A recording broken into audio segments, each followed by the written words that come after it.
বিসমিল্লাহির রহমানির রহিম। আলহামদুলিল্লাহি রাব্বিল আলামিন। সমস্ত প্রশংসা আল্লাহ রাসূলের পাকেতে পাক আলিমা ফাতেমা হাসান হোসেন দোয়ারে বিমানবী রহমাতুল লিল আলামিন। তার গুণের সীমা নাই, দয়ার সীমা নাই, রহমতের সীমা নাই। আজকের আলোচনা জাত এবং সিফাত নিয়ে। মুসলমান ভাইদের আসসালামু আলাইকুম ওয়া রাহমাতুল্লাহি ওয়া বারাকাতুহু। হিন্দু ভাইদের আদাব ও নমস্কার রইল। অন্যান্য জাতির জন্য আমার আন্তরিক ভালোবাসা শুভেচ্ছা রইল। আমি শুরু হইতে শেষ পর্যন্ত কি বলি, ভিডিওটা সকলে দেখবেন, সকলে শেয়ার করবেন। জানলে বুঝলে অনেক কিছু বোঝার আছে। অনেক ভাইরা প্রশ্ন করছে জাত এবং সিফাত নিয়ে কিছু আলোচনা করেন। আজকের আলোচনা জাত এবং সিফাত। জাতে কারা এবং সিফাতে কারা, জানলে শুনলে বুঝলে অনেক কিছু বোঝার আছে। আমরা ছিলাম জাতে, আইলাম সিফাতে। কিভাবে আসলাম? আল্লাহর হুকুমে বাপের পৃষ্ঠে আইলাম, বাপের পৃষ্ঠে দিকে বাবার মর্যকে গেলাম, মর্যক দিকে মার শেকল আসলাম। এখনে ছিলাম জাতে, আইলাম সিফাতে। তা সিফাত কটা হইল এখানে? এই সিফাত আসলো বাপের তরে, বাপের থেকে গেল মার কাছে। যখন একটা বাচ্চা ছোট থাকে তখন তার মার কাছেই থাকে, মার কাছেই ঘুমায়, বুকের সাথে মিশে থাকে। আবার যখন আস্তে আস্তে বড় হয়, উনি বিয়ে শাদী করে, উনি আবার ওনার থেকে আবার সুসন্তান হয়, ওনার থেকে আবার আলাদা হয়, পৃথক হয়।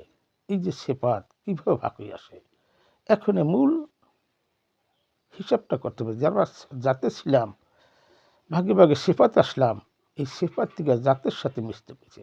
তাই সেই জাতের সাথে মিশতে গেলে কীরকম মাসুম হইতে হবে, কীরকম শিশু হইয়া সেই জাতের সাথে মিশতে হবে।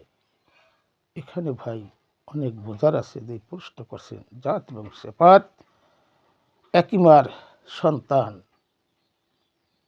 যখন আস্তে আস্তে বড় হয়, সংসার ফ্যামিলি বড় হয়, আগেকার মাস থেকে 10জন 12জন সন্তান দিত, তারা একত্রে ছিল, আনন্দ ছিল। আর আস্তে আস্তে যখন বিয়ে শাদী করে তখন আপন মানুষ পর হয়ে যায়। এই যে সিফাত কতদূর ভাগ হয়ে যায়। এখন সেই ইবাদত আমাদের কিভাবে করলে ইবাদত হবে? সেই ছিলাম জাতে, আইলাম সিফাতে, সিফাত থেকে ভাগ হইল। তা যখন একটা মানুষ আস্তে আস্তে ডাঙ্গর হয়, বড় হয়, তারপর বিয়ে শাদী করে, সে ওই পথের প্রতীক হয়ে যায়। সে সিফাত থেকে অনেক ভাগ হয়ে যায়। জাতের ধারে যাইতে হলে তখন সেই জাতের সাথে মিশতে হয়। তখন সেই আল্লাহর কাছে যেতে হবে, আহলাবাদ গ্রহণ করতে হবে। কীভাবে আমি জাত পাবো? জাত এবং সিফাত নিয়ে আজকে আলোচনা। সেই জাতে যাইতে হইলে তাই কীরকম ইবাদত বন্দিগিরি করিয়া সেই জাতের সাথে মিশতে হবে। একদিন কাছে হিংসা, নিন্দা, কিনা কিরা কিছুই থাকলে তোমার ইবাদত বন্দিগি সেই মাসুম হইতে হবে। যেরকম মাসুম মার গর্ভ থেকে আসি, ওইরকম মাসুম হইয়া ইবাদত বন্দিগিরি করতে হবে। এখন জাত আর সিফাত অনেকে বোঝে না। এই ভিতরে অনেক বিস্তৃত কথা আছে, এত কথা তো ভিডিওতে বলা যাবে না। সংক্ষেপে আপনারা এই কথাগুলো বুঝে নেবেন যে কোথা থেকে ছিলাম জাতে, আইলাম সিফাতে। কোথায় আসলাম? বাপের পৃষ্ঠে, বাপের পৃষ্ঠে গেলাম বাবার মজকে, মজক থেকে আসলাম মার সেকনে। এখান থেকে মা যখন ছোট থাকে, বাবা মা ছোট থাকে, সবাই আদর করে। তাই সেরকম শিশু যদি হইতে পারে ইবাদত বন্দিগিরি, তখনই আহলাবাদ গ্রহণ হবে। তার মানে পৃথিবী পড়বেন, পৃথিবী জানবেন, তবু এই তত্ত্ব কথা অনেকেই বুঝবে না, অনেকে জানবে না, অনেকেই কথা নাকি ভিড়ভিন্দি করবে না। আগে বুঝবেন, শুনবেন, আলোচনা করবেন। ফুট করে একটা কথা বললে বা যে কথা জানতেছেন বলতে গেলে অনেক কঠিন, করাটা কঠিন, বলাটা সহজ। যে কথা বলছেন জাত আর সিফাত নিয়া ছিলাম জাতে, আইলাম সিফাতে। সিফাত হইতে হইতে বিভিন্ন সিফাতে যে পার হয়ে গেছে, কত পুরুষ পার হয়ে গেছে। সেইভাবে সেই জাতের সাথে মিশতে হলে সেরকম ইবাদত বন্দিগিরি করতে হবে, মরাকা মশাদা করতে হবে। কোথায়? আল্লাহ পাক বলছে একজন কামেল মকামে দিতে হবে। সে কামেল মকাম কে? একজন আল্লাহর ওলি। যে আল্লাহর ওলি সেই জাতের সাথে মিশে যায়, তখন ওই লোকেদেরই প্রত্যেকটা লোক দেখতে সেই কথা আহলাবাদ গ্রহণ করো। কোরআন আছে, হাদিস আছে, মিশকা শরীফ আছে, মুসলিম শরীফ আছে। যারা আহলাবাদ গ্রহণ করে না, তুচ্ছ তাসলিম মনে করে, তারাই পথগ্রস্ত। এ কালো কানা ও কালো কানা, এখান বে নবীকে চিনতে পেছে, এখান বেশি ওখানে চিনবে, ওখানে চিনবে না, যাবে না, পাবে না, কিছুই পারবে না, কিছুই ঘটবে না, কিছুই পাবে না। থেকে জানিয়া শুনিয়া বুঝিয়ে আল্লাহ পাকে বাধাত বন্দিগিরি করতে গেছে। আর একটা কথা বলছে আর এক ভাই, সেটা হলো নারী এবং পুরুষ উভয়ই দুজনই সমান অধিকার, কিন্তু স্বামীর অধিকার, স্বামী ভরণ পোশাক দেয়, স্বামী খাওয়ায়, স্বামীর যদি অবাধ্য হয় তাহলে সেইখানে রহমত বরকত কিছুই থাকে না, রহমত বরকত কিছুই থাকে না। স্বামী স্ত্রী একাত্তা পরবর্তা, স্বামী স্ত্রীর ভিতরে অনেক একটা মিল মহব্বত আল্লাহ পাক দিয়েছে। উনিশ সিফাত আসে, জামাই সিফাত আসে, আবার দুজনের মন এক হইয়া কোথারে মাইয়া কোথারে পুরুষ একসাথে বিয়ে বন্ধন করে দেয়, তখন এখানেও এই সিফাত আর জাত যখন দুইজনের মন এক হয়ে যায়, এখানে ইবাদত আছে। তো এখানে মানুষ তো নিজের স্বার্থ ছাড়া কিছু বোঝে না, মানুষ বোঝার চিন্তা ভাবনা করে না, মানুষ খালি একজনকে ঠগাইতে চায়। মানুষ খুঁজতে গেলে মানুষ রূপে আছে, কিন্তু মানুষ নাই, ভিতরে শয়তানি, সর্বসময় শয়তানি। ঈদের মাসে রোজা, নামাজ, হজ, যাকাত, কলেমা মুসলমানের 5টা স্তম্ভ, সেই স্তম্ভ ঠিক রেখে ইবাদত বন্দেগী করতে গেছে। এখনে আমরা সে ভিতরে কেউ নেই, আমরা কারো গিল্লা গিবাত, পরের বদনাম, পরের গিল্লা গিবাতরা আমরা পছন্দ করি। হাটে বাজারে ঘাটে রাস্তাঘাটে যেখানেই বসুক, অমুক ভালো না অমুক ভালো, এই যে বদনাম করে থাকি, কিন্তু আমরা জানি না কারো অন্তরে খবর, একমাত্র আল্লাহ পাক জানে। আর আমাদের ইবাদত করতে হবে শয়তানকে মুক্ত করার নাকি ইবাদত। এই শয়তান যখন মুক্ত হয়ে যাবে, মাসুম হয়ে যাবে, শিশু হয়ে যাবে, মরাকাবা এবং মোসাদাদন করবে, তখন ওই লোকটা মাসুম এবং শিশু হয়ে যায়। শিশু হইলেই তার ওই পথটা খুলে যায়, তখন উনি জাতের সাথে মিশতে পারে, তা না হলে সেপাতি থাকে। তার মানে পৃথিবী পড়বে, পৃথিবী জানবে, তারপর সে সেপাতি গা জাতে দিতে পারবে। কখন দিতে পারবে? একজন কামেল মোকামের কাছে গেলে, তার তার দ্বারা দীক্ষা নিলে, সে যে কথাগুলা বলে, ইবাদত বন্দিগিরি করে, তখন ওই পথে সে যাইতে পারে, সে জাতের সাথে মিশতে পারে। এছাড়া কোনো রাস্তা নাই, যাইতে পারবে না। কিন্তু আমি পারলাম, মুক্ত হইলাম, বড় মৌলানা হইলাম, তাতে আমি জাতে দিতে পারবো না। জাতে যাইতে হলেই একজন আল্লাহর কাছে যেতে হবে, যে জাতের সাথে মিশে গেছে, সেই জাতের সাথে গেলে গেরা তার দ্বারা আহলাবাদ গ্রহণ করলে, মারাকা মশাদা করলে, সে যে বাদাত দেয়, সেই বাদাতগুলো করলে তখন উনি ওই জাতের ভিতরে যেতে পারে। কুল্লে মুমিন আরশ আল্লাহ তো আল্লাহ ঠিকানা, মসজিদ করে আল্লাহ থাকে না, কেন থাকে না? ওখানে একটা কি ইবাদতের ঘর, কাবাঘর। কাবাঘর আল্লাহর ঘর সবাই বলে আল্লাহর ঘর। যদি আল্লাহর ঘর চায়, সেই ঘরেই মৌলা আলীর জন্মগ্রহণ করছে। সেই আলীকে কয়জন মানে? সেই আলীকে মানতে হবে, যার জন্ম হইল কাবাঘরে, যার মৃত্যু হইল মসজিদে। এগুলো তোমার বুঝে না, খোঁজে না। কাবাঘরের জন্ম হইল, আবার কাবাঘরই তার এক ভক্ত তারা শাহাদাত বরণ করলো। এখানে অনেক কিছু বোঝার আছে, এত কথা তো ভিডিওতে বলা যায় না ভাই। যাই হোক, আপনারা জানতে চাইছেন এই জাত আর সিফাত চিনবেন কীভাবে? আপনার দ্বারাই আপনি বুঝবেন। আপনার দ্বারা বাইরা কিছু না, যা আছে বিশ্ব ভাণ্ডে, তা আছে মানব ভাণ্ডে। মানব ভাণ্ডে খুঁজলেই আপনি পাবেন আমার আশিকান তরিকান ভাইরা। খালি সব কথা বলতে যে না, একটু চিন্তা চেতনা করে কথা বলেন। বলাটা সহজ, করাটা কঠিন। তো যে করতে পারে, সে জাতের সাথে মিশতে পারে, এই জন্যই বলছে আল্লাহর কাছে যাও, কিছু জানো, শোনো, বোঝো, তার সাথে মেশার চিন্তা ভাবনা করো, তখন তুমি জাতে যেতে পারবা। এছাড়া জাতে দেওয়ার সিস্টেম নাই। যখন জাতে যেতে হবে, তখন আহলাবাদ গ্রহণ করতে হবে। বলছে ইয়া আল্লাহ জিনা মানু তাকুল্লা, আল্লাহকে ভয় করো, নবীকে শোনো, মুর্শিদ ধরো। তুমি না ধরলে পাবা কোথা থেকে? তুমি ধরলেই পাবা। এখন আমি মনে করি আমি মুক্তি ভরা পড়ছি, আমি তো বড় জানলাম না, আমি একজন বড় মৌলানা, হবে না।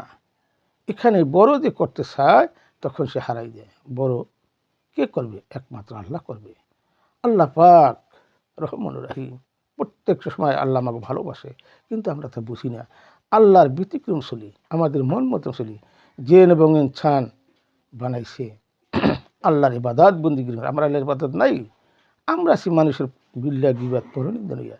কে ভালো আছে, কার টাকা আছে, পয়সা আছে, অর্থ আছে, সম্পদ আছে, এইটা নিয়ে আলোচনা আছি। অমুক বাদশা, অমুক জমিদার, এইটা নিয়ে আছি। কিন্তু আমরা যে কোথায় ছিলাম, কোথায় এলাম, আবার কোথায় চলে যাব, এইটা কারো চিন্তা নাই। জন্মলে মৃত্যু আছে, এইটা মরবে, কিন্তু স্বীকার করে না। বাস্তবরা স্বীকার করে না। মরকে যাবে, দুনিয়া নিয়ে হাতাই করবে। আমার বাড়ি, আমার গাড়ি, আমার আমার সম্পদ, আমার সন্তান, না, এটি বড়াই করা যাবে না। এটি তারা বড়াই করে তাদের ইবাদত বন্দেগী নিমেষে শেষ দেবে। আজকে এক হুজুর এক সুরে গাইলে, এক মুক্তির এক সুরে গাইলে, এক মাওলানা এক মঙ্গলে, কারণ নিজেকে বড় করতে, কিন্তু নিজেরা বড় করতে নিজে ছোট হয়ে যেতেছে, নিমেষে ইবাদত বন্দেগী শেষ হয়ে যেতেছে। ভাই, জাত নিয়ে থাকবেন, কোথায় জাত, কোথায় খোঁজেন জাতের? জাত তোমার ভিতরে, তুমি জাত হয়ে যাও। তুমি জাতে দেওয়ার চিন্তা ভাবনা করো। তুমি সেবাতে থাইকো না, তুমি সেই মাসুম হও, শিশু হও, তারপরে সেজদা দাও। সেজদা নিয়ে ভিডিও করছি, তেমন পৃথিবীর কোনো লোক সেজদা নিয়ে ভিডিও করে নেই। সেজদা নিয়ে ভিডিও করে পাটে পাটে বলেছি। সেজদা কারা দেয়? আল্লাহ রাসুল, আল্লাহর আব্দু, আল্লাহর খলিফা, আল্লাহর মুরসালিন, আল্লাহর সাবিরিন, আল্লাহর সাদিকিন। আল্লাহ আদমকে দিয়ে খলিফা নিয়োগন করলো আল্লাহ পাক নিজে, সেই খলিফা দিয়ে খলিফা, সেই আদম থেকেই তারা, সেই আদমের চেহারা আল্লাহর চেহারা ঠিক আছে, কিন্তু তারপরে আমরা বনির ইসলাম, এই যে আমরা যে আসলাম, তার থেকে ভাগ হয়ে গেছি, সেপাত হয়ে গেছি, যাতে নাই। আল্লাহর যাতে তার চেহারা আল্লাহর চেহারা দিয়ে সে বাড়াইছে, কিন্তু আমরা যে মানুষ তার থেকে একটু আলাদা, তার মতন না, মা হাওয়া বাবা আদমের মতন না, একটু ফারাক আছে অনেক। সেপাত সে জাতের সাথে মিলে গেছে। আর এই জাতের সাথে জাত আল্লাহ যারা আছে, আল্লাহ আল্লাহর কাছে যেতে গেছে, সেই আল্লাহ আল্লাহ জাতের সাথে মিশে যায়। সেই জাতের লোকের সাথে চলাফেরা ওঠা বসা করলে, তার সাথে মহব্বতে সবতে থাকলে, সেই যে বাদাতে, সেই বাদাতগুলো করলে আপনিও এক সময় যে কোনো লোকের জাতের সাথে দিতে পারবে। বাইরে না, সেপাত আপনি ভিতরে কাম, ক্রোধ, লোভ, লালসা, হিংসা, নিন্দা, কিনা কিরা কিছুই রাখা যাবে না। যখন এটা মাসুম হয়, ভালো না মন্দ না সবাই খুলে সে দেয়, ওরকম মাসুম হইতে হবে। যে মাসুম হইতে পারে, শিশু হইতে পারে, শিশু যদি সেজদাতে পারে, তখন সে জাতের সাথে মিশতে পারে। এছাড়া কোনো বিধান নাই। আবার বলছে কোরআনে যে রোজা রেখে নামাজ পড়ে গিয়া 5 ওয়াক্ত নামাজ পড়ে আল্লাহ করে, না, এরকম কোরআনের কথা নাই। আসে মানুষ সেবা, মানুষকে ভালোবাসা, মানুষকে মহব্বত করা, মানুষের মনে কষ্ট না দেওয়া। একটা মানুষের আপনার মনে কষ্ট দিলেন, নিমেষে আপনার 12 বছরের বাধা শেষ হয়ে যাবে। এটি তো বুঝে না। আমরা সবসময় থাকি পরনিন্দা নিয়ে, কে ভালো আছে কে মন্দ আছে এটা বুঝি না। আমি কিরম ভালো আছি, আমি নিজেদের তাকাই, আমি কতটুকু করলাম, আমার আল্লাহ কি খুশি হবে আমার ইবাদতে? কীভাবে আল্লাহ খুশি হবে, কীভাবে জাতের সাথে মিশতে পারবো, সেই চিন্তাধারা যদি কারো থাকে যে জাতের সাথে মিশতে পারবো, ওই ব্যক্তির দ্বারায় কোনো ক্ষতি হবে না, একটা পিঁপড়ার ক্ষতি করবে না। এখানেই চিন্তা রয়েছে। কেন আল্লাহর ওলি কেন বড় হয়? একজন পরিগেলেকে মুক্ত হয়েও সে বড় হইতে পারে না, কারণ আল্লাহর কাছে হইতে পারে না, তার হিংসা থাকে, নিন্দা থাকে, কিনা থাকে, এইখানে সে বড়। ওই যে শয়তান যুক্ত, আল্লাহ পাক পরীক্ষামূলক দিয়েছে, আল্লাহ থেকে চাই আনছে, কেমন পর্যন্ত হায়াত চাই। আমি আদমের ভিতরে ছিলাম, শয়তান ছিলাম, খান্না ছিলাম, মড্ডু ছিলাম, কবি ছিলাম, আমি সে আদমিতে থাকবো। কারণ এইখানেই বুঝে দিচ্ছে পরীক্ষা, এখানেই পৃথিবী পড়বেন, পৃথিবী যেন এমন এক কথা বলবেন, আল্লাহর অবাধ্যে চলে যাবে, আপনি ওই পথের প্রতীক হয়ে যাবেন। আপনি ওই পথের প্রতীক। এই দিনই বলছে সংযতই কথাবার্তা বলো, আমি বড়, আমি বড়, বড়োর কিছুই নাই। বড় একমাত্র আল্লাহ পাক করে। আল্লাহর উপর দিয়ে কারো বড় হইতে চায়, তাহলে সে কখনো বড় হইতে পারে না।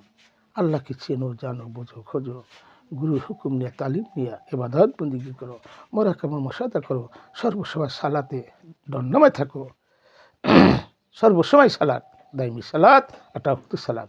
এই উক্ত সালাত দিয়ে দাইমি সালাত চিনতে গেছে। আমার ভাইয়ের, আমার মায়ের, এই ছিল কথা আপনাকে প্রশ্ন। আর এর বেশি বলা যাবে না, বলার খোলস করে আরও কিছু কথা আছে, বলা যাবে না। এটাই জানবেন, এটাই বুঝবেন। জাতের থেকে সেপাতে আসলাম, সেপাতে তো বহুত সেপাতে গেলাম, এখন কীভাবে জাতের সাথে সেই আল্লাহ আল্লাহর কাছে দিতে হবে, তার দীক্ষা নিয়ে ইবাদত বন্দেগী করলে আপনি সেই জাতের ভিতরে যাইতে পারবেন। এই ছিল কোনো প্রশ্ন ভাই। এটা না বুঝকে কি ঝরকা করবে না, জুনাল করবে না, তর্ক বিতর্ক করবে না। জাত এবং সেফাত বুঝাইতেছি, মানুষের বাহিরে কিছুই নাই। আল্লাহ তোমার ভিতরে আছে, রাসুলও তোমার ভিতরে আছে, মা ফাতেমা, হাসান হোসেন এবং মা বাবা আদম, মা হাওয়া, সেও তোমার ভিতরে আছে। তোমার চিন্তা কিছু, তোমার ভিতরে আছে, বাইরে কিছু নেই। যা সে বিশ্ব বান্ধে, তা সে মানব ভাণ্ডে, এই মানব ভাণ্ড চিন্তা বিষয় তোমার ভিতরে। তুমি ইবাদত করো, এই শয়তানকে মুক্ত করো। একমাত্র ইবাদত করতে হবে, শয়তানকে মুক্ত করেন গিয়া। যেদিন আপনি শয়তান মুক্ত করতে পারবেন, সেদিন আমার মমিনে পরিণত হবেন, মমিন হয়ে যাবেন। করলে মমিন আর আল্লাহ তো আল্লাহ ঠিকানা, মসজিদ করে আল্লাহ থাকে না। আল্লাহ আল্লাহর কাছে গেলে আপনি ওই মহব্বতের সবতে থাকলে আপনি সেই জাতের সাথে মিশতে পারবেন। তবে শিশু হইতে হবে, যেরকম শিশু আছেন ওরকম শিশু হয়ে সেই জাতের সাথে মিশতে হবে। রাখিলাম এই না। এই ছিল আপনার কথা, প্রশ্নের জবাব আমি দিয়ে দিলাম।